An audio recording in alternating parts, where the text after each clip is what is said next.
एक बार फिर से आप सभी का स्वागत है। तो पिछले वीडियो में हमने देखा परिचय कि हम क्या क्या पढ़ने वाले हैं, क्या होता है विकास। तो बात करेंगे विकास का अर्थ। तो विकास से हम क्या समझते हैं। विकास किसी का नाम नहीं है यहाँ पे। विकास मतलब होता है डेवलपमेंट। ठीक है, तो जब भी डेवलपमेंट की बात होगी तो हमको क्या लगता है, विकास होना मतलब दैहिक परिवर्तनों के बारे में सोचते हैं। ठीक है, कहते हैं किसी का विकास हो रहा है तो पहले वो छोटा था, पहले वो 2 फुट का था और अभी आज वो 6 फीट का हो गया है। ठीक है, या पहले उसके हाथ छोटे थे, आज उसके हाथ लंबे हो गए हैं। ठीक है, तो जब भी हम बात करेंगे विकास की तो हमको क्या लगता है कि हम दैहिक परिवर्तनों की बात कर रहे हैं। ठीक है, जबकि ऐसा नहीं है। गर्भाधान से लेकर मृत्यु के क्षणों तक हम मात्र दैहिक रूप से ही परिवर्तित नहीं होते हैं, बल्कि हम सोचने, भाषा के उपयोग तथा सामाजिक संबंधों को विकसित करने के तरीकों के आधार पर भी परिवर्तित होते रहते हैं।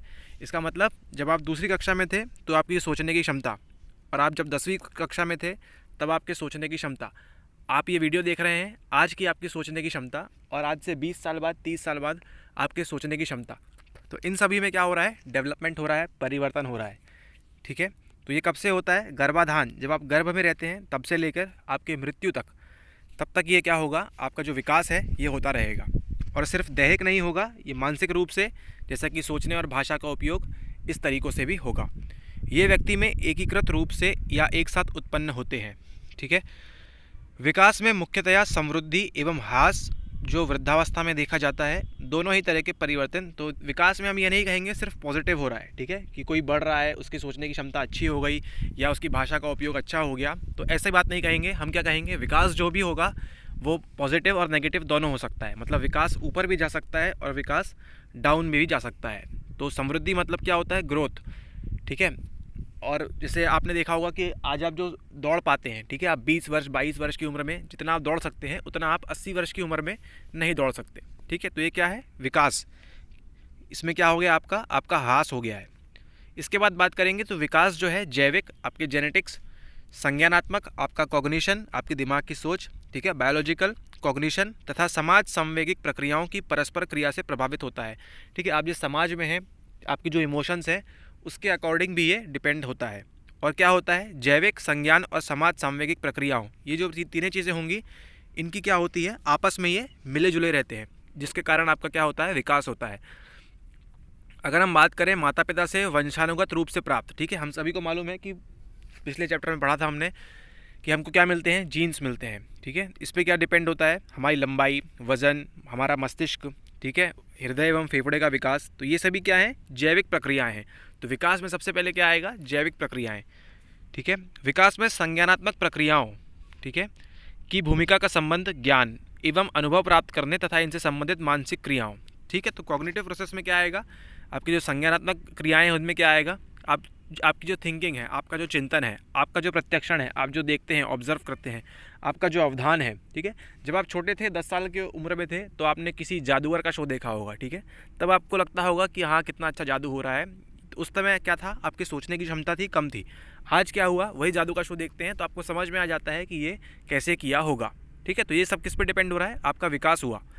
इसी के साथ जो तीसरी बात है वो है समाज संवेगात्मक प्रक्रियाओं का संबंध एक व्यक्ति की दूसरे के साथ अंतः क्रिया में होने वाले और संवेग तथा व्यक्तित्व में होने वाले परिवर्तनों में से है। ठीक है, तो आप जैसे समाज में रहेंगे, जो आपके इमोशंस रहेंगे उसकी बात यहाँ पर हो रही है।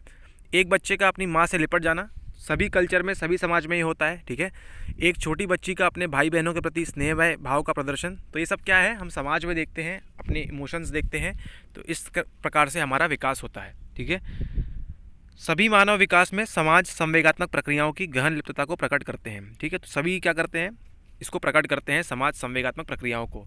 तो हमारे पास अभी तक क्या आ गया है, नोट कर लें इस बात को कि विकास में 3 चीज़ें होंगी। पहला जैविक, दूसरा हमारा कॉग्निशन, हमारी जो मानसिक प्रक्रियाएं होंगी वो, और तीसरा है समाज संवेगात्मक प्रक्रियाओं।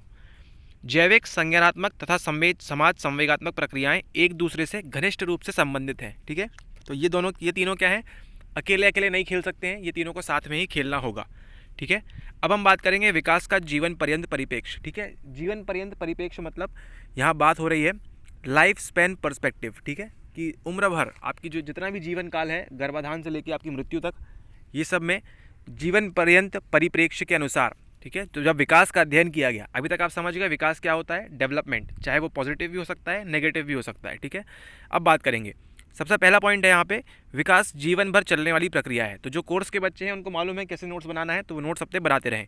विकास जीवन भर चलने वाली प्रक्रिया है। ठीक है, इसका मतलब ऐसा नहीं है कि आज आपका विकास नहीं होगा, आज भी आपका विकास होगा, आपकी वृद्धावस्था में भी आपका विकास होगा, आप जब पैदा हुए तब भी आपका विकास होगा। ठीक है, इसका मतलब गर्भाधान से प्रारंभ होकर वृद्धावस्था तक सभी आयु समूहों में होता है। ठीक है, इसके बाद जैविक, संज्ञानात्मक तथा समाज संवेगात्मक एक व्यक्ति के विकास में एक दूसरे से घनिष्ठ रूप से संबंधित रहते हैं। तो ये हम पहले भी देख चुके हैं कि जैविक कारक आपकी हाइट, लंबाई, आपका जो भी बॉडी पार्ट्स हैं आपके, उनकी बात हो रही है। संज्ञान की आपके जो थिंकिंग, जो सोचना है, आपकी स्मृति है, आपका चिंतन है, आपका प्रेक्षण है, तथा समाज संवेगात्मक, आप समाज से क्या सीखते हैं, आप कैसे इमोशंस हैं आपके समाज में।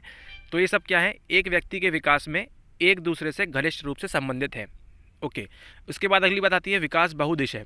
ठीक है, जैसे यहाँ उदाहरण दिया हुआ है, प्रौढ़ों के अनुभव उन्हें अधिक बुद्धिमान बना सकते हैं तथा उनके निर्णयों को दिशा प्रदान कर सकते हैं। जब आप क्या होता है, जो भी प्रौढ़ है वो बोलते हैं इंटेलिजेंट है काफ़ी, क्यों? क्योंकि उन्होंने अपनी गलतियों से सीखा है, उनके अनुभव ने उनको सिखाया है। जबकि उम्र बढ़ने के साथ गति की मांग करने वाले कार्यों जैसे दौड़ना पर एक व्यक्ति का निष्पादन कम हो सकता है। ठीक है, तो जो 50 साल का व्यक्ति है वो बौद्धिक रूप से अधिक सक्षम होगा, और जो फिजिकल रूप है, ठीक है, जैविक रूप से वो दौड़ नहीं सकता या मेहनत वाले काम ज़्यादा नहीं कर सकता जितना एक 20 वर्ष का बालक या बालिका कर सकती है। तो हम कह सकते हैं विकास बहुदिश है। मतलब एक तरफ देखिए आप, विकास पॉजिटिव हो रहा है कि उनका अनुभव की वजह से उनके सोचने की क्षमता और वो सब अच्छा हो गया, और दूसरी ओर उनका क्या हो रहा है, ह्रास हो रहा है। मतलब एक तरफ समृद्धि और एक तरफ ह्रास हो रहा है, उनका डिक्लाइन हो रहा है। ठीक है, तो जैसे वो दौड़ नहीं पा रहे और मेहनत के कार्य नहीं कर पा रहे हैं। इसके बाद बात आती है विकास अत्यधिक लचीला या संशोधन योग्य होता है। ठीक है, अगर आपको आज कुछ भी नहीं मालूम है लेकिन आप क्या करते हैं, हमारे वीडियोस देखते हैं, आंसर राइटिंग करते हैं, तो क्या हो रहा है, आपका विकास हो रहा है। ठीक है, संपूर्ण जीवन क्रम में कौशलों तथा योग्यताओं में सुधार या विकास किया जा सकता है। ठीक है, तो जो हम देखते हैं कि आज जो सरकार जो नियम चला रही है कि कौशल विकास करना है, कौशल विकास करना है, लोग ग्रेजुएट है फिर भी उनको ज्ञान नहीं है। ठीक है, लोग पोस्ट ग्रेजुएट है फिर भी उनको ज्ञान नहीं है, उनके पास कौशल नहीं है। ठीक है, तो सरकार क्या कर रही है, समय समय पर ऐसे कार्यक्रम चला रही है ताकि उनके कौशलों का विकास हो। ठीक है, क्योंकि हम जानते हैं विकास क्या है, लचीला है। एक 60 साल के व्यक्ति को भी हम सिखा सकते हैं कि चीज़ों को बनाना कैसे है, इलेक्ट्रिक का सामान कैसे बनाना है, और वेल्डिंग का काम कैसे करना है। तो इस तरह की जो भी बातें हैं, तो हम क्या कह सकते हैं, जीवन क्रम में कौशलों तथा योग्यताओं में सुधार या विकास कभी भी किया जा सकता है। इसका मतलब विकास अत्यधिक लचीला या संशोधन योग्य होता है। इसके बाद बात करें तो विकास ऐतिहासिक दशाओं से प्रभावित होता है। ठीक है, विकास कैसा होगा, ऐतिहासिक दशाओं से प्रभावित होगा। आज़ादी के बाद जो बालक था उसने क्या देखा, हाई यील्डिंग वैरायटी क्रॉप्स जो थी, HIV क्रॉप्स जो बोलते हैं, उनकी बात उसको मालूम थी। लेकिन आज का जो बालक है वो किसकी बात करेगा, अगर हम किसानी की बात करें तो वो बात करेगा फर्टिलाइज़र की, पेस्टिसाइड्स की, और इनकी उच्च स्तर पर बात करेगा, और कैसे टेक्नोलॉजी का हम फ़ायदा लें। ठीक है, तो आप समझ रहे हैं, दो तरह से विकास हो रहा है। 1960 का जो बालक था उसके मन में क्या था कि मुझे कैसे तो कैसे करके अच्छी गुणवत्ता वाली बीज मिल जाए, क्रॉप्स मिल जाए। लेकिन आज का बालक क्या सोचेगा कि मुझे विकास करना है अपने खेत का, अपनी किसानी का, तो क्या करूं, मैं अच्छी टेक्नोलॉजी का प्रयोग करूं, अच्छी अच्छी मशीनें लाऊं और इस प्रकार से अपनी चीज़ों को बनाऊं।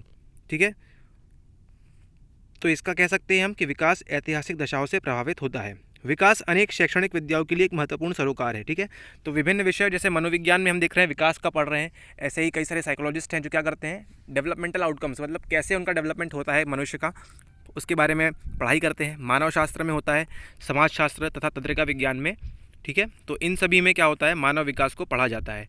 एक व्यक्ति परिस्थिति अथवा संदर्भ के आधार पर अनुक्रिया करता है। यहाँ बात समझिएगा, जो व्यक्ति है किसके अनुसार करेगा कार्य, मतलब प्रैक्टिकली किस काम के अनुसार करेगा, परिस्थिति, उस जिस परिस्थिति में है उसके अकॉर्डिंग, और साथ ही साथ जो संदर्भ, उसका जो कॉन्सेप्ट है उसके आधार पर वो कार्य करता है। संदर्भ के अंतर्गत देखते हैं, कॉन्सेप्ट जो है उसके अंतर्गत क्या क्या है, वंशानुगत रूप से प्राप्त विशेषताएं। ठीक है, उसको जो वंशज में मिली होंगी विशेषताएं उसके अकॉर्डिंग काम करेगा। भौतिक पर्यावरण उसके अनुसार काम करेगा। सामाजिक, ऐतिहासिक तथा सांस्कृतिक संदर्भ आदि सम्मिलित हैं। ठीक है, उदाहरण से समझते हैं हम इसको कि प्रत्येक व्यक्ति के जीवन में घटित घटनाएं एक जैसी नहीं होती हैं। ठीक है, तो जैसे मान लीजिए सुनामी के दौरान 2004 में किसी ने सुनामी फेस की होगी, तो उसके सारी क्षमताएं विकास की अलग होंगी। आपने फेस नहीं किया तो आपकी अलग होंगी। माता पिता की मृत्यु जिनकी हो गई है उनसे देखें और आपको कंपैरिजन करें तो शायद अलग होगा। दुर्घटना, भूकंप, है ना, तो ये क्या होता है, जीवन क्रम को जिस प्रकार प्रभावित करती है वैसे ही इसी के साथ साथ अगर ये नेगेटिव इम्पैक्ट दे रही हैं, ठीक है, तो पुरस्कार जीतना, कभी आप क्लास में फर्स्ट आए हो, ठीक है, या आपको ट्रॉफी मिली हो स्पोर्ट्स में, या एक अच्छी नौकरी पा लेना जैसी सकारात्मक घटनाएं भी विकास को प्रभावित करती हैं। ठीक है, तो विकास को क्या देखा हमने, परिस्थिति अथवा संदर्भ के आधार पर होगा। तो कोई भी व्यक्ति कैसे करता है, परिस्थिति अथवा संदर्भ के आधार पर करता है। इसी के साथ साथ संदर्भों के बदलने के साथ साथ लोग बदलते रहते हैं, ठीक है। तो जैसे जैसे कॉन्सेप्ट चेंज होगा वैसे वैसे क्या होगा, आपका विकास बदलता रहेगा, ठीक है।